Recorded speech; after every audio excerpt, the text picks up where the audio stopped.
Hi everyone, this is Dr. Pradeep Kumar. Today's topic is determination of hardness of water by EDTA method. Actually, this topic is covered in your theory syllabus as well as in your experimental section. So, it is one of the most important topics from your syllabus. Today, we are going to know how to determine the hardness of a given water sample by EDTA method. What is mean by EDTA? EDTA is ethylene diamine tetraestic acid. It is a complexing agent. It is a ligand. It is a one of the complexing agent of organic compound. Okay, it's a organic ligand. Actually, it is a organic ligand. Here ethylene, if you see here we have ethylene and two nitrogens, two amine groups also is there, diamine. So that's why diamine, and four acetic acid groups are present in the molecule. So it is ethylene diamine tetraestic acid. It's a one of the organic complexing agent, one of the organic complexing agent, and it is a disodium salts of the EDTA. It is a disodium salt of the EDTA. Disodium salt nothing but EDTA in the form of ionic. EDTA in the form of ionic is known as disodium salt of EDTA. Okay, this ionic form of EDTA can interact with the calcium and magnesium ions which are present in the hot water. This can react with the calcium and magnesium ions and forms a stable complex. Okay, by this we are going to find out the hardness of the given water sample. Okay, yeah, we'll see how to find out the hardness of the given water sample in coming slides. Okay, first for that we need to know the principle of the EDTA method. First we need to know what is the principle behind the EDTA method. We need to know the principle here. Now first for that, here in order to determine the equivalence point, here we are using a indicator that is known as areochrome black tea. That is, we can also call EBT indicator, areochrome black tea indicator. Here we are going to use to find out the equivalent point of the experiment. Okay, initially this EBT forms a unstable wine red complex with the calcium and magnesium ions which are present in the hot water. EBT initially forms a unstable wine red complex with calcium and magnesium ions which are present in the hot water. This is the equation regarding the this point. If you see here, these calcium and magnesium ions which are present in the hot water can interact with the EBT and forms a this calcium magnesium EBT complex, which is a unstable one, and it is in the wine red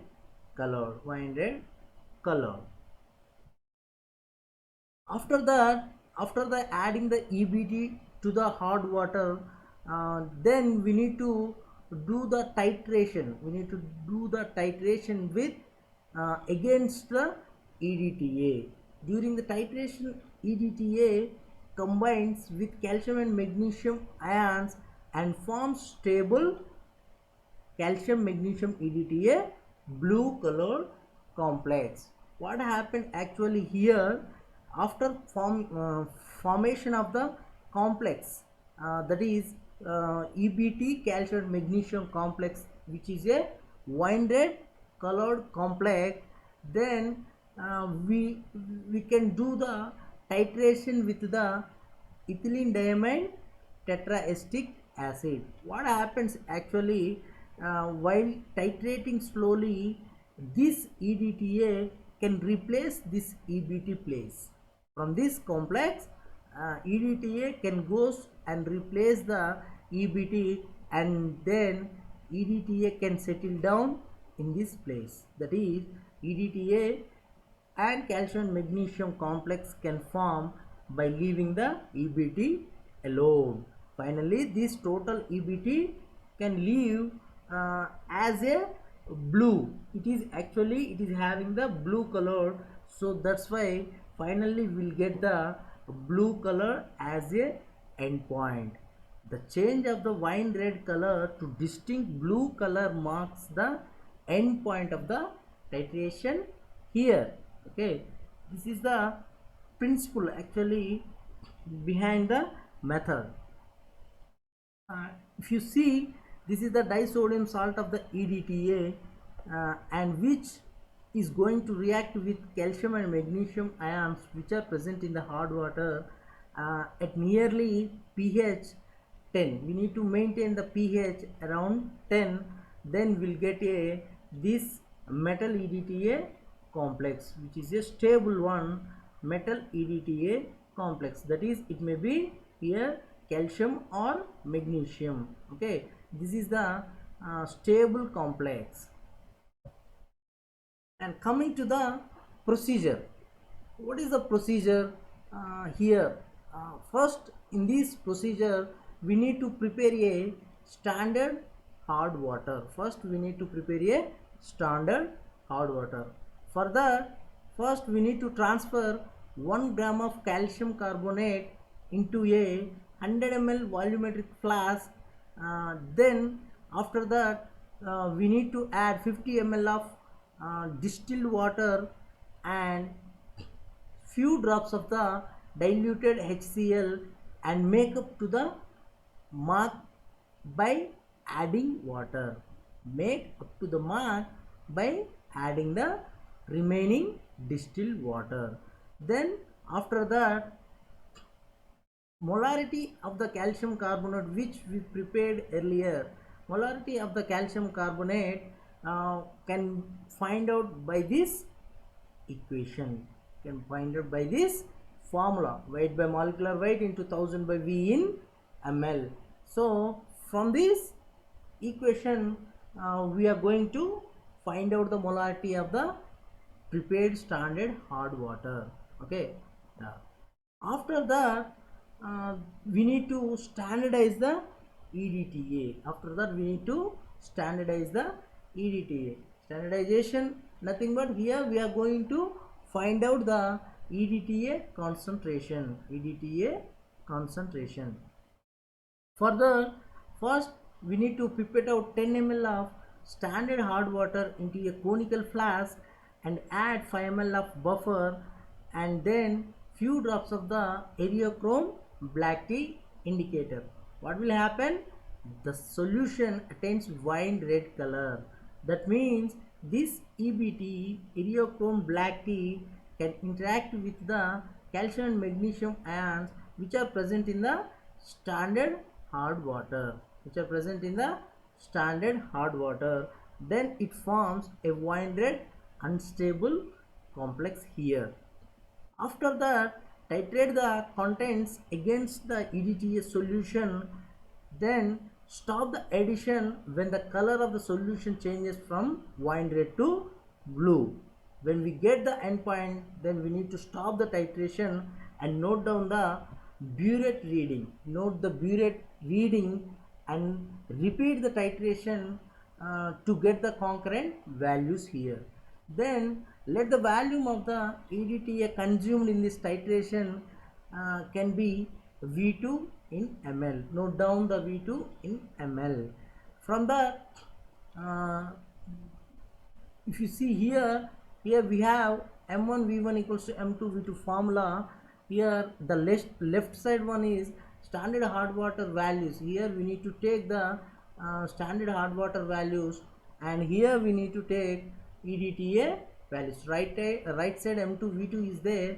In this we are going to substitute the EDTA values. From that we can get the EDTA concentration. Here we can get the EDTA concentration here. So then note down the concentration of EDTA. Then we are going to third step, that is determination of total hardness of unknown water sample. Determination of total hardness of the unknown water sample.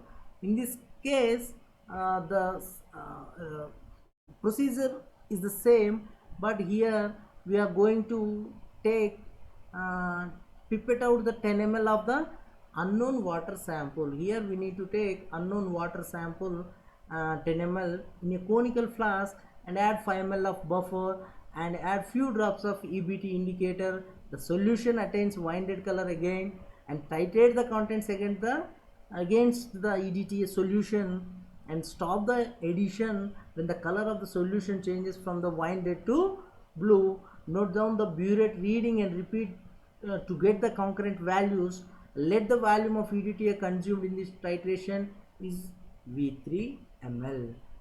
And from this equation M2V2 equals to M3V3, here left side we are going to take the EDTA values and right side we are going to take unknown water sample values. From this, the total hardness of the test sample, that is unknown sample of the water, is calculated as follows. From this equation we are going to find out the total hardness of the unknown sample. Total hardness M3 into 100 into 1000 you will get. Then we will, if you multiply this M3 value M3 by the 100 and 1000, then you will get the hardness in the ppm units. Okay, then next step, that is determination of the permanent hardness of unknown water sample. Determination of permanent hardness of unknown water sample. For this we are going to take 10 ml of boiled water in a conical flask. Again we are going to repeat the same procedure and then the color of the solution changes from wine red to blue. The endpoint is same, wine red to blue. Then stop the titration and note down the values. Note the burette reading and repeat to get the concurrent values here again. And let the volume of the EDTA consumed in this titration can be V4 ml. Okay, here you have M2V2 equals to M4V4. M2V2 is EDTA related values and M4V4 is related to here boiling water sample. Then permanent hardness equals to M4 into 100 into 1000, and then you will get the value, that is permanent hardness value in ppm. So here we find out that permanent hardness as well as total hardness. So from this equation we will get the temporary hardness also. Total hardness equals to temporary hardness and permanent hardness. So temporary hardness equals to total hardness minus permanent hardness. From this we are going to find out the total hardness, temporary hardness and permanent hardness of a given water sample. This is the discussion about the how to determine the hardness of a given water sample. Okay, the next topic is specifications for water. Which specifications we need to have the water in the different fields. We need to know these things also. Different uses of water demand different specifications. Actually, different uses of the water demand different specifications. Here, if you see here in the food industry, if you use the poor quality of the water is responsible for the diseases. If you use poor quality in the food industry, what will happen? Here we will get the diseases. So here what is the demand? Fresh, that means we need to free from the all those toxic chemicals. Okay, we need to free from the all those toxic chemicals. We see here free from microorganisms such as viruses, protozoa and bacteria, and free from toxic chemicals like heavy metals and radioactive compounds. Now food industry need these demands. Poor quality water is responsible for diseases, free from microorganisms such as viruses, protozoa and bacteria, and free from toxic chemicals like heavy metals and radioactive compounds. Okay, and what is the demand in the laundries? Now, which the different uses of the water demand different specifications in the laundries also. In the laundries required soft water. In the laundries required soft water.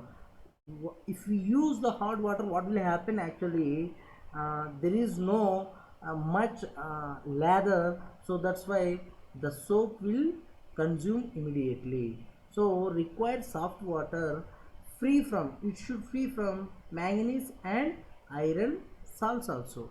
Hard water here consume more soap, and iron and magnesium manganese import gray or yellow color shade to the fabric, isn't it? So that's why it should free from the manganese and iron salts, and it should have the softness. The water should have the softness.